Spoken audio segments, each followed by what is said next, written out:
Breaking news. Korea ద్వీపంలో కొత్త కొరివి రాచుకుందా? దక్షిణ కొరియాలో ఎమర్జెన్సీ విధించారు. అధ్యక్షుడు యూన్ యోల్ ఈ కీలక నిర్ణయం తీసుకున్నారు. ప్రతిపక్షాలు దేశ వ్యతిరేక కార్యకలాపాలకు పాల్పడుతున్నాయంటూ ఆరోపించారు. ఎమర్జెన్సీ మార్షల్ లాను అమల్లోకి తెస్తున్నట్లు ప్రకటించారు.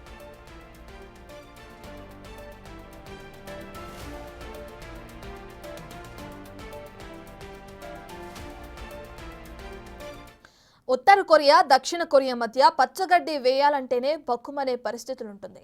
ఇక ఉత్తర కొరియా ఆయుధ సంపత్తిని సౌత్ కొరియా వ్యతిరేకిస్తూ ఉంటుంది.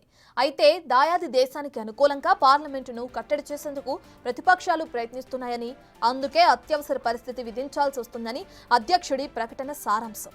రాజ్యాంగ పరిరక్షణ తనకు అత్యంత ప్రాధాన్యత అని చెప్పుకొచ్చారు.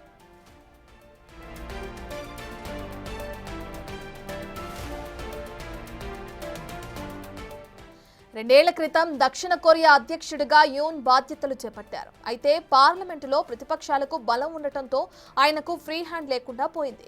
ఈ కారణంగానే ఎమర్జెన్సీ విధించారనే వ్యాఖ్యలు వినిపిస్తున్నాయి.